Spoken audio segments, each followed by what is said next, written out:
আজকে আমরা দেখব কিভাবে বাংলাদেশ পুলিশে একজন এএসআই বা সহকারী উপপরিদর্শক হওয়া যায়।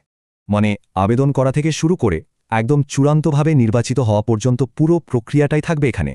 তো এই পথে এগোতে হলে প্রথমে কিছু প্রাথমিক যোগ্যতা পূরণ করতে হবে, এটাই কিন্তু প্রথম ধাপ।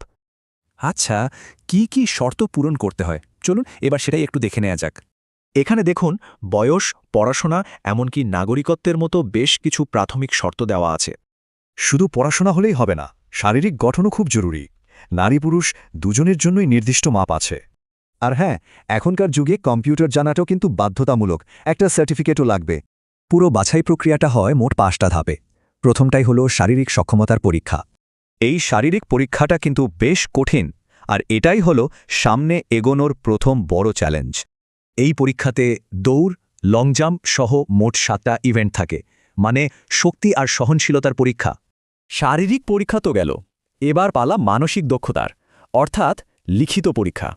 লিখিত পরীক্ষায় বাংলা, ইংরেজি, গণিতের সাথে সাধারণ জ্ঞান তো থাকছেই, সাথে মনস্তাত্ত্বিক পরীক্ষাও দিতে হবে। লিখিত পরীক্ষা পাশ করলে কম্পিউটার কতটা ভালো চালানো যায় সেটার একটা প্র্যাকটিক্যাল পরীক্ষা দিতে হবে। শেষ ধাপে থাকছে ভাইভা বা মৌখিক পরীক্ষা, ফাইনাল স্বাস্থ্য পরীক্ষা আর পুলিশ ভেরিফিকেশন। এতগুলো কঠিন ধাপ পেরোনোর পর অবশেষে আসে সেই কাঙ্ক্ষিত মুহূর্ত, সরকারি চাকরি।